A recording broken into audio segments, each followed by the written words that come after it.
Hello friends, welcome back to the channel again. और आज हम फिर से आ गए हैं एमएस वर्ड में टेबल के अंतर्गत नेक्स्ट पार्ट लेके। और आज हम जानेंगे कुछ और ऑप्शंस के बारे में। बट उससे पहले अगर आप चैनल पे नए हैं तो चैनल को सब्सक्राइब कर लीजिए, अपने दोस्तों के साथ शेयर करिए ज़्यादा से ज़्यादा, ताकि और भी लोगों तक ये सारी इन्फॉर्मेशन पहुंचे और वो लोग भी चीजें सीख पाए फ्री में। तो चलिए शुरू करते हैं बिना किसी देरी के। तो हम लोग लेआउट देख रहे थे, लेआउट में हम बाकी सारा ऑप्शन देख चुके हैं। अगला ऑप्शन है मर्ज सेल। तो मर्ज सेल का यूज जो है वो किया जाता है सेल्स को मर्ज करने के लिए। आप एक से ज्यादा सेल्स को सेलेक्ट कर लीजिए और आप मर्ज पे क्लिक करिए, तो देखिए इन सबको मिला के ये एक कर देता है। ठीक है, तो हमें जहां भी इस तरीके की जरूरत पड़ेगी हम इसे वहां यूज कर सकते हैं। तो देखिए नाम से ही पता चल रहा है सेल को मर्ज करने का काम करता है। स्प्लिट सेल का मतलब ये होता है अगर एक ही सेल के अंदर हमें मल्टीपल सेल्स चाहिए तो उस कंडीशन में हम स्प्लिट सेल का यूज करते हैं। अब देखिए यहाँ पे आ रहा है रो और कॉलम का, तो इस सेल के अंदर मुझे चाहिए 2 रो और 2 कॉलम।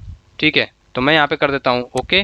तो देखिए अब यहाँ पे आ गया 2 रो और 2 कॉलम आ गई है एक ही सेल में। ठीक है, तो एक सेल के अंदर आ गया है। तो इस तरह से हम स्प्लिट सेल कर सकते हैं। मुझे यहाँ पे सिर्फ इतना ही चाहिए। ठीक है, 2 पार्ट में डिवाइड करना था तो हम 2 पार्ट में डिवाइड कर दिए। जैसे होता नहीं है कई जगहों पे यस नो लिखा होता है, क्लिक करना होता है उस पे। कुछ इस तरीके के ऑप्शंस हैं, आप डाल सकते हैं यस नो या जैसी भी हमारी रिक्वायरमेंट है। इसी तरीके से स्प्लिट टेबल है। स्प्लिट टेबल का मतलब होता है टेबल को 2 भागों में बांट देगा। आप जहां भी कर्सर रखेंगे और स्प्लिट टेबल करेंगे वहां से हमारा टेबल जो है वो अलग हो जाएगा। तो देखिए नेक्स्ट ऑप्शन है ऑटो फिट। तो देखिए ऑटो फिट के नाम से ही पता चल रहा है, कई बार ऐसा होता है कि रो और कॉलम अनफिट हो जाते। ठीक है, तो हम ऑटो फिट कर सकते हैं। अब ऑटो फिट दिया हुआ है, कंटेंट वाइज करना है आपको। ठीक है, यानी जितना कंटेंट है उसके हिसाब से एडजस्ट कर लेगा सारा, या फिर आपको करना है विंडोज के हिसाब से, यानी कि जितनी बड़ी स्क्रीन है उसके हिसाब से।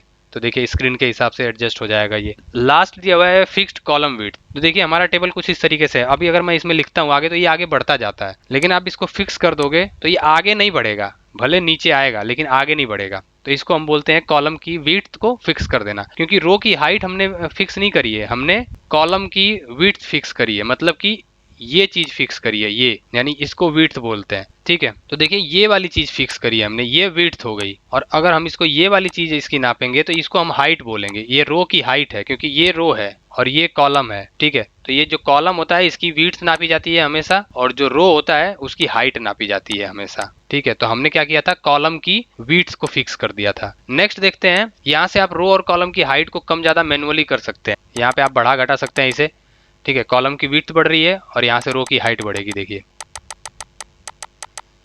नेक्स्ट ऑप्शन है डिस्ट्रीब्यूट रो। इसका मतलब होता है कि सारे के सारे रो जो हैं वो एक साइज के हो जाएंगे। ठीक है, जैसे देखिए ये वाला जो रो है इसकी हाइट अलग दिख रही है और इस वाले की अलग और नीचे वाले की अलग। तो डिस्ट्रीब्यूट रो पे करेंगे तो सारे के सारे रो एक साइज के हो जाएंगे, और डिस्ट्रीब्यूट कॉलम पे क्लिक करेंगे तो सारे के सारे कॉलम एक साइज के हो जाएंगे। ठीक है, तो कुछ इस तरीके से ये काम करता है। आगे बढ़ते हैं, ये अलाइनमेंट है। अलाइनमेंट के थ्रू हम क्या कर सकते हैं कि इनका अलाइन किसी भी सेल में लिखे हुए टेक्स्ट को कंट्रोल कर सकते हैं। हमें इसे कहाँ रखना है, लेफ्ट में रखना है, टॉप पे रखना है, या बॉटम में रखना है, या सेंटर में रखना है, इसको कंट्रोल कर सकते हैं। तो देखिए मैं करता हूँ इसे राइट करता हूँ तो देखिए राइट से आ रहा है, लेफ्ट करता हूँ तो लेफ्ट, सेंटर कर रहा हूँ तो सेंटर। अब उसमें भी देखिए ये टॉप सेंटर पे आ रहा है, इसको मैं मिडिल में करना चाहता हूँ। ठीक है, या बॉटम में करना चाहता हूँ, बॉटम लेफ्ट में करना चाहता हूँ, बॉटम राइट में करना चाहता हूँ। तो ये सारी चीजें हम कर सकते हैं। किसी भी सेल के अंदर लिखे हुए टेक्स्ट को कंट्रोल कर सकते हैं, उसकी अलाइनमेंट सेट कर सकते हैं। इसके बाद है टेक्स्ट डायरेक्शन। टेक्स्ट डायरेक्शन के थ्रू हम डायरेक्शन चेंज कर सकते हैं किसी भी टेक्स्ट का। तो देखिए 3 डायरेक्शन होते हैं, एक नॉर्मल है, फिर ये दूसरा है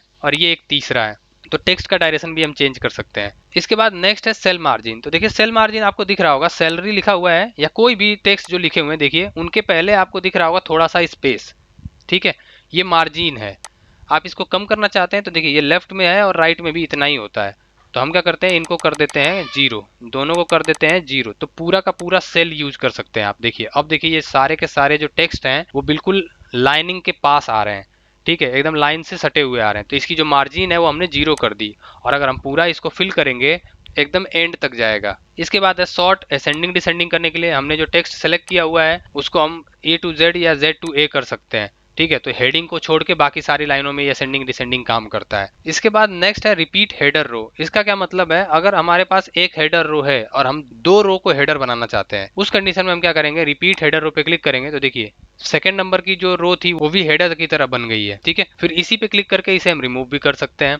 नेक्स्ट ऑप्शन है कन्वर्ट टू टेक्स्ट। अगर इस पूरी बनी हुई टेबल को हम कन्वर्ट करना चाहते हैं नॉर्मल सिंपल टेक्स्ट में, यानी कि टेबल रिमूव करना चाहते हैं, तो कन्वर्ट टू टेक्स्ट पे क्लिक करेंगे, और जो कॉलम या लाइनिंग से ये सेपरेटेड है उनके बीच में हम क्या चाहते हैं, कॉमा चाहते हैं, टैब चाहते हैं, या पैराग्राफ चाहते हैं। तो हम टैब चाहते हैं, ओके करते हैं। तो ये देखिए ये आपकी टेबल हट चुकी है और आपका टेक्स्ट जो है सेम अलाइनमेंट में शो कर रहा है। तो कुछ इस तरीके से हमने डिजाइन और लेआउट को कंप्लीट कर लिया है। ये टेबल के ऑप्शन है, यानी टेबल बनने के बाद ही ये आते हैं। तो आई होप कि ये टेबल वाली सीरीज जो है आपको क्लियर हुई होगी, समझ में आई होगी। अगर वीडियोस आपको पसंद आ रही हैं तो दोस्तों के साथ ज्यादा से ज्यादा शेयर करिए, चैनल को सब्सक्राइब करिए, लाइक करिए, शेयर करिए। मिलते हैं फिर से नेक्स्ट वीडियो में, तब तक के लिए आप अपना ध्यान रखिए, फैमिली का ध्यान रखिए। Bye bye and take care.